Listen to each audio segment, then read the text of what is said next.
Hi, everybody. Wayne, Lone Star Audiofest.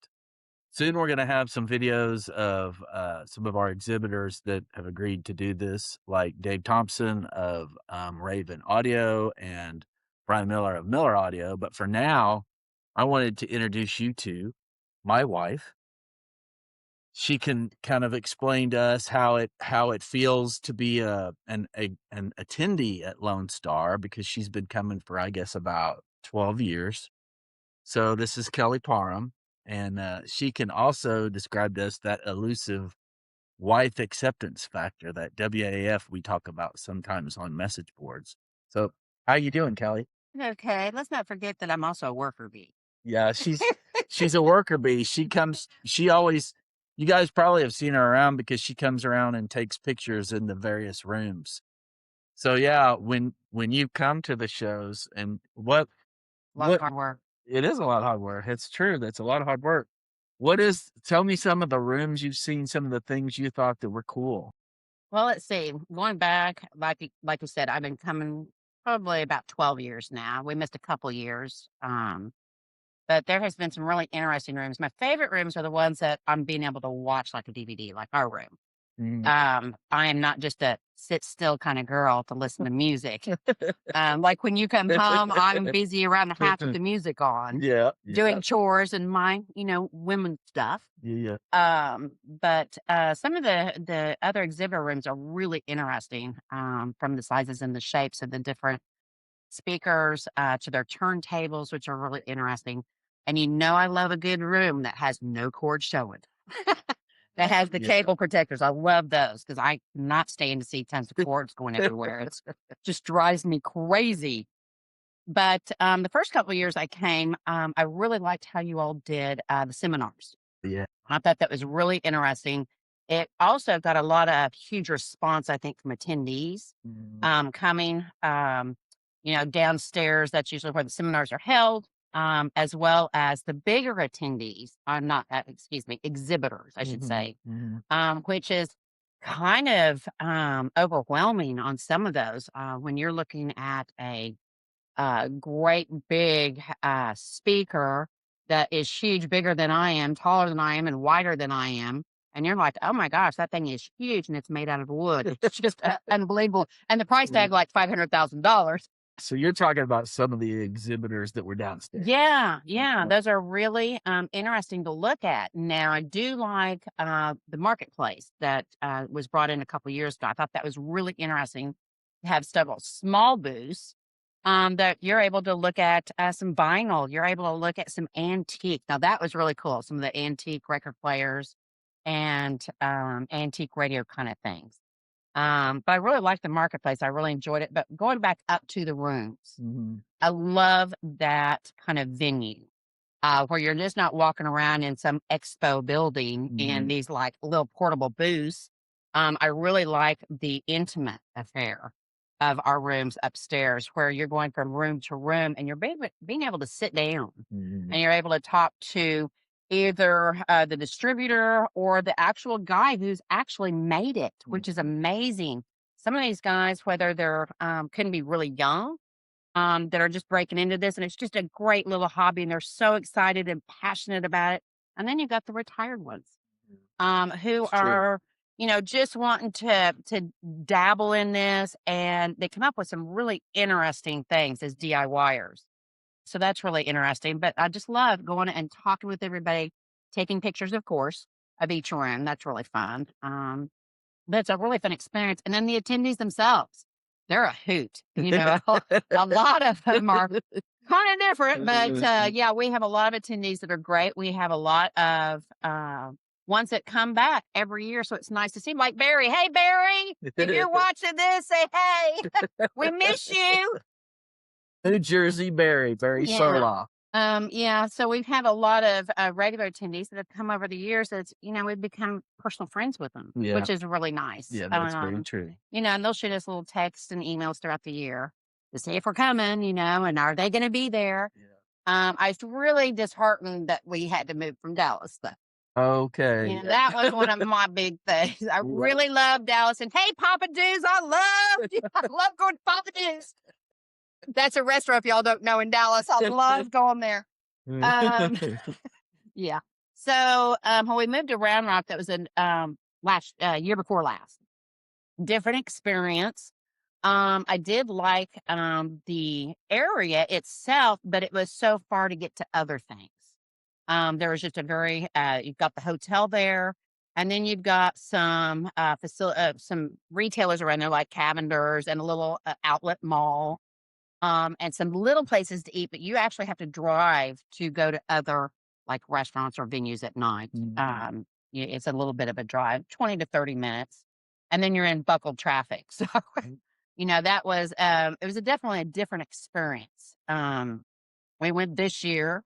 I really liked, seeing everybody again. I missed the ones who couldn't come. We missed you, Joshua, if you're listening. Yeah, Joshua Um, Miles. yeah, we Yeah. missed you, seeing you again this year. We hope everything's okay and that we hope to see you again this next year. So, what else could I input? I'm Well, you had kind of a mentioned chatterbox here. you had mentioned a minute ago about those large horns that were downstairs. I think those Yeah. are the round horns. Yeah, they're huge, made out of wood. Yeah, Just I wanted to tell you this, although I know my wife sometimes gets she doesn't want to hear the techie geeky stuff, but this but this I'm gonna tell her and I'm gonna tell you oh all no. those those big round horns, those were popularized by a guy named Bruce Edgar. Okay. And he was a DIYer. He's actually I mentioned him Yeah, on one of you the other told me videos. about Bruce Edgar. He was Many an Oak. times. Did she say many times? That's just wrong. Well, Bruce was Oklahoma. He grew up in Oklahoma, went to OSU, and then I think he went to Stanford to get his PhD. But he used to write in like Speaker Builder magazine, which I think became AudioXpress, and he wrote about Tractor's horns. That was his thing. And that was a time when we had mostly exponential horns, and then the new ones were constant directivity horns, which have kind of evolved into horn waveguides. And there's the similarity is Bruce Edgar, he would make these things, he called them salad bowls for DIYers, and they'd be anywhere from a actual size of a salad bowl to these big, huge things. And that's what you saw. That's why I was talking about that big horn. That was an evolution. A lot of the big horns that have come about are a direct descendant of Bruce Edgar's Edgar horns. You'll see big, expensive stuff like the avant-garde horns. They're beautiful. They're from Germany. And then the one you saw, I think those might have been 11 horns, or I don't remember who, because several people have made them now, the big round horn. And what's interesting about that, they are an evolution of like the exponential horns, that the whole goal was to focus on the wave the wavefront launch. Okay. There's also Leclerc horns that are like that. They don't provide constant directivity. Their directivity collapses, but they were focused on the wavefront launch, which that evolution is similar to the constant directivity horns, which evolved into waveguides. They're also focused on the launch and lowering diffraction. So I know that made your eyeballs glaze over, but I didn't want to mention that because those big horns are beautiful, and I love to see them at the shows, and I just wanted to describe a little more about them. And now I want to segue back to you because another thing you mentioned was how you hate those wires, and I do know that, but you can help. I make him put holes in the walls and put the wires in the walls and bring Yeah, down the cords. yeah, which I think is cool. Floating TVs, floating Yeah. shelf. I think that's cool. I like an attractive Yeah. setup too. So I like the wires hidden and everything. And those guys of you that have been to my room at the shows, you'll know Kelly's responsible for setting it up. She makes the room look good. I'm hiding the cords. I've always handed out soda pops, but it used to be I was a little more industrial when Kelly got involved, man. It's like a comfortable little room that would be in your home, and that's neat. Oh, thanks. Yeah, well, of course. Thank you for that. So, but yeah, getting back to the wires and the hiding. Now, this will help any of you that are exhibitors, tell them about that. Tell them about what you, as a woman, like to see. Well, when I'm looking at different exhibitor rooms, I love seeing the big, large stuff, but I can't imagine it in my house. That's something I'm going to have to dust. And it takes up a lot of retail space. As a woman in our homes, my favorite speaker, I don't know if you know this, is the two pies in our bedroom. I Okay. love those two pie towers. Yeah. They don't take up a lot of room.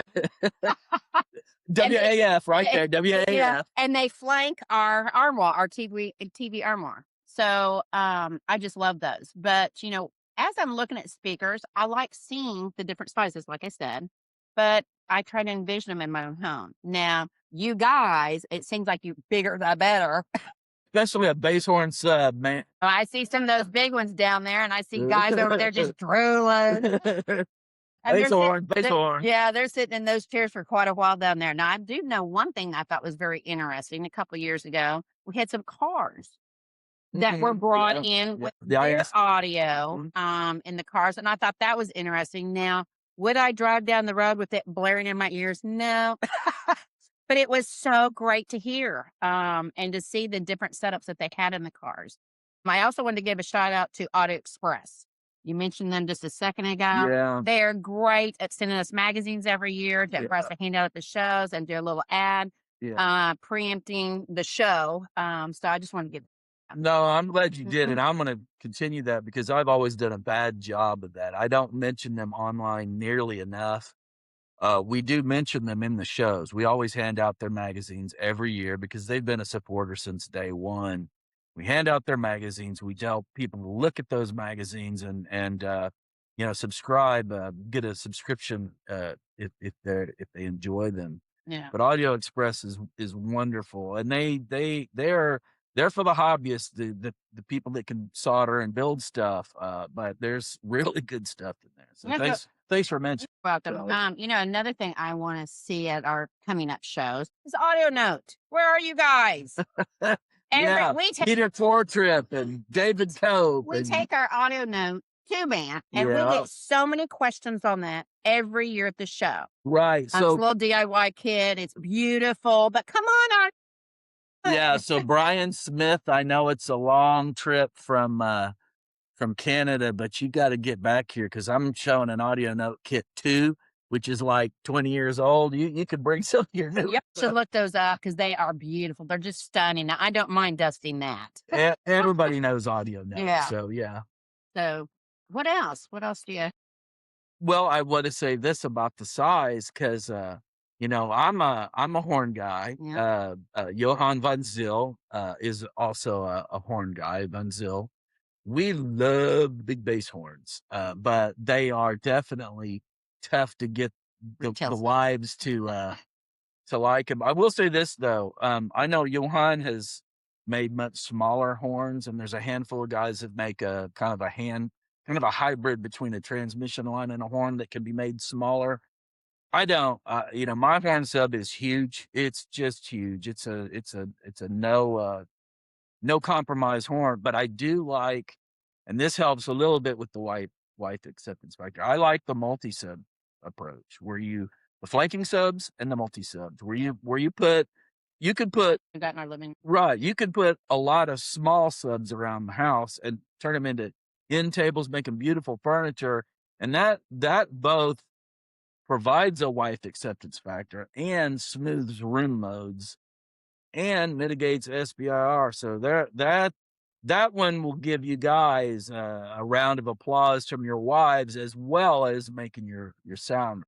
Yes, I definitely put knickknacks on ours. Yeah, and make them disappear into the room with my knickknacks. Yeah, the wives can put their good, pretty stuff on top of your sub, and you can make sure it's set right where it doesn't vibrate. So that's cool. How many speaker sets do we have in our house? What, 4? You don't even want to go there. We've got every model that I make except 3 pie. 4 pie. And we get the 4 pies there. The 3 pies downstairs. We get 7 pies downstairs. We got 2 pie towers. Corner horns. You're right. Those are the 7 pies. Yeah. Those big old corner horns. Yeah, I love those. Those are kind of mine. Those have always been my favorites. Well, and I like 3 pies and 4 pies with flanking subs. After the multi-sub approach came out around Y2K, I really fell in love with the 3-pie or the 4-pie with flanking subs. That works anywhere. It used to be my slight compromise solution if you didn't have corners. It's now up there. They're equal, but they're separate but equal. You know, I I like them both very much. So yeah, you're right. We forgot we got 2 pies as surrounds. Oh, So yeah, we did. we've got everything except we don't have a 6-pie, we don't have an 8-pie, and the 12-pie horn subs are in storage because God, that's you can live in those things. yes, we have those in storage. Well, so yeah, back to your wire thing. I think that one's actually an easy one. The goal is don't let them show. Put them behind something, wire tie 'em up. I think Well, there's also we had, what was it, Scott Schaefer? Didn't he have the cable cover? We haven't seen you in a while, Scott, by the way. You Yeah. need to give us a shout out at some point. We'd love to hear from you. Just give us a text or an email, if we can't see you at the show. Yeah. We'd love to hear from you. Yeah, I agree with you. I miss seeing Scott at the show. He was always fun to be on there with. He's a Yeah. class act. He'd love to go to Papa D's with us, by the way. Yeah. He and Barry. Barry loved it too. What he did, And Rudy's. We love our Rudy's gotta have in Rudy's. Texas. Yeah, gotta have Rudy's. What Scott did, and I think still does, he made tube amps, he made some single driver speakers, but what you're talking about is he also made cables. Those things were beautiful. So those aren't actually a cover, that is Yeah. cable assembly. It's just the outer insulator. But Right. yeah, I think what Kelly's trying to say is, Less is best. well, less is best. And, you know, she likes an attractive cable, not just one that's, you know, zip cord or something. And so that also is audiophile approved because, you know, the real high end guys, they like a big monster cable and they like them on risers. I don't know if you remember those, but Joshua would always he makes risers. They're little. I haven't seen them. I don't think I You saw those. probably see them and you didn't know what you were looking Probably. at. Probably. They are, to use our words, they're a puppet. Probably because I was sitting there drooling over his record players made out of Yeah. oh my God, they're stunning. Yeah. Well, did you know, not to take away from Joshua, because his stuff is totally the bomb. Did you also know that that Mike Lundy's starting? Yeah, I saw that last year at the last year's show. I thought it was a very beautiful wood grain that he did. It was just beautiful and a very unusual shape. Yeah, it is an unusual shape. You know, Record player that we're talking about, by the way. Joshua's stuff is always so sleek. I mean, his is like Learjet cool to me. And his rooms always have that Hawaiian feel. Well, they do. Lundy's is more, I'm not going to say industrial because that's not the right word. His stuff's real beautiful too, but it does have a little different look. So what's great is when they're both at the show, which is usually the case. They're usually both at the show. So, but yeah, the risers, they're just a little chunk of wood with a little semi-round dip. Yeah, a little dip. And so the cables don't sit on the floor, just hang there. They go on between risers. You'll see that at a lot of shows if you pay attention. I'll have to look next time I see Yeah. the show. Yeah, there a lot of times people won't know what they're looking at. They'll look right past it. It's just like if if you're a car guy and you pop the hood, well, okay, that's a single plane intake manifold, that's a dual plane. Right. You know it because you're a car guy, but if you're not a car guy, you open it and you're like, okay, that's a chunk of stuff. So, I'm not surprised that you wouldn't have, I would have missed those risers too if I didn't know, okay, what is that? Yeah.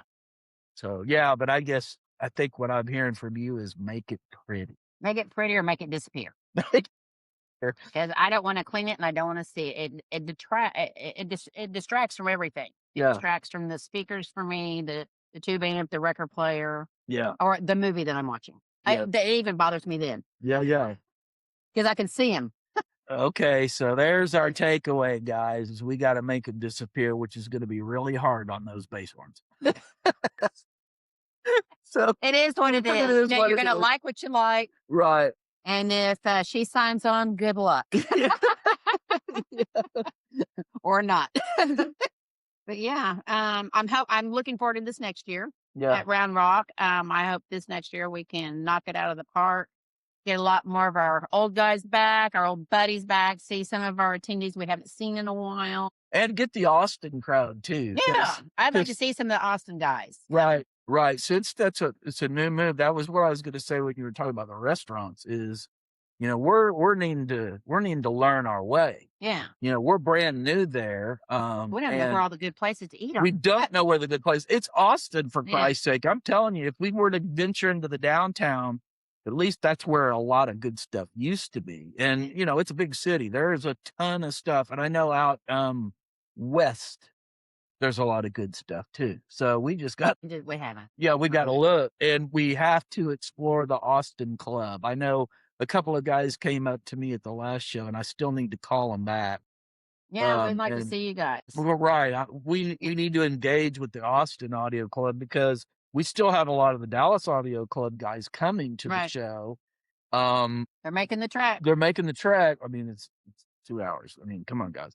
So that's easy, but we really haven't engaged the Austin folks. So I'm going to try to do that. I'm going to reach out to them and make sure they spread the word. Yeah. So yeah, we got to find our food places, and we got to get engaged with the Austin folks. Yeah. Can you think anything else that you'd like to say to the people about the shows? I just think it's a great experience for you all. If you've never done one, just come for one. You'll love it.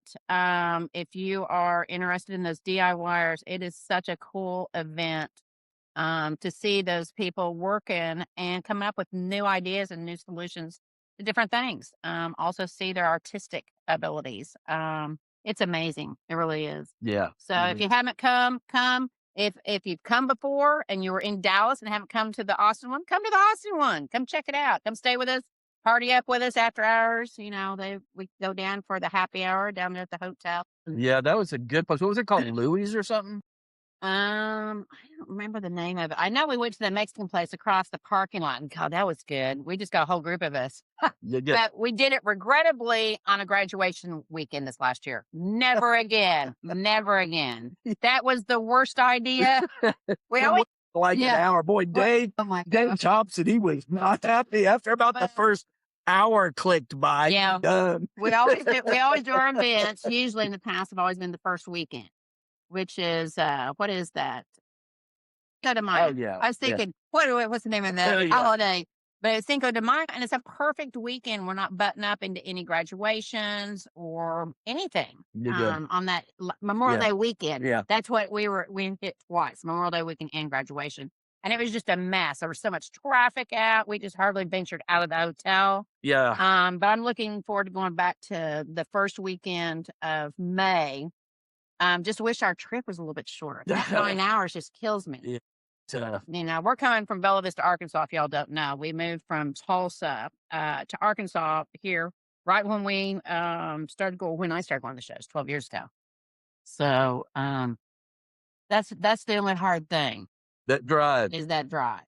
But, You're right. Dallas was 5 hours, which is it was doable. doable, but Austin, you need to get up early and you need to be packed, and you're still going to get there late, but that's okay. I mean, now we made it work. We don't have to. We did better this last year. Yeah. Because that was our second year to do it. Yeah.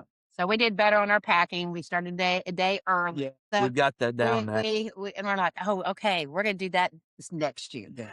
That's the way to do it. And you're exactly right. I'm glad you brought that up about Memorial Day.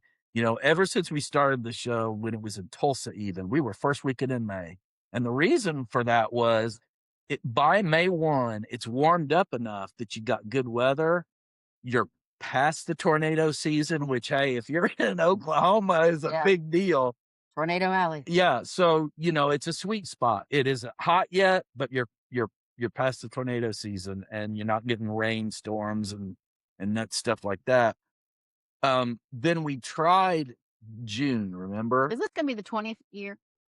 Yes, you're right. No, this is the. Isn't that amazing? 20 years. Yeah, the next one, it'll be the 20th year of Lone Star. Yeah. We did 2 years before that in Tulsa, but we called that Great Plains Audiofest. Right. But it's the same. It's the same deal, It's the whole the Oklahoma, Texas, New Mexico, Arizona, the Southwest states. Right.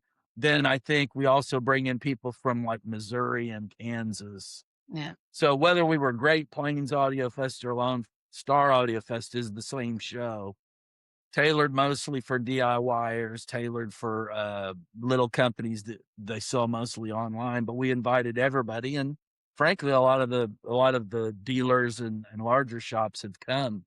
But back to the dates, we tried June a couple of years, and the reason was we had some people that wanted to get past the end of the school year, Yeah. which I understand, and that makes sense. We were one of them. Well, we Because were. we were trying to do a blended family. We had just got married and trying to do a blended family of lots of kids. Yeah, we were. And take them to the show. Oh my God. We did that one year. We did that one. We gave them their own room and they still were bothering us. And one was always disappearing. And so we're getting phone calls about him all the time. We won't mention his name. Yeah. So we were wanting to get past the school year, but that really didn't work because it's hot. Yeah. It was way too hot. It's way too hot. It's just not the right, I think a person Even in Oklahoma, it's too hot. Well, right. We're the same. It's the same area, it's 100 and oh my God hot. It's so, but I think that the Southwest states, all of us, the best sweet spot times are either May 1 or a person could do one in like October. We've never tried, but September, October, it's cooling down. And so you've got that, but then you'd have the same problem. You bump it into the school year. Yeah.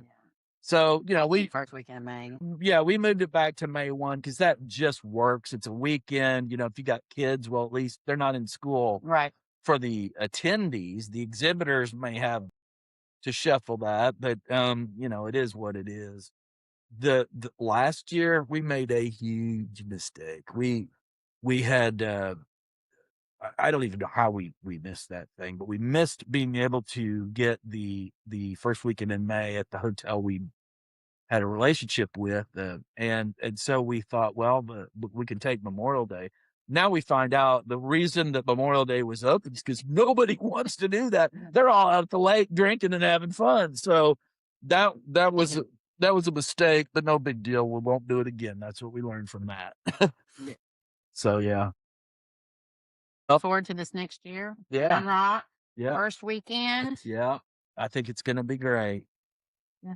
So what's that line that you like to say? See, it fell out of my mouth. She likes for me to say this line. No. Because it fell out of my mouth on one of the first talks, but then as soon as it fell out of my mouth, I thought, oh no, that's the enjoythemusic.com guys thing. So she wanted me to say, all right, everybody, you enjoy the music. There you go. That's it. I was going to say, keep on listening, but that sounds great. So we hope to see y'all soon and y'all reach out to us and hope you enjoyed the video.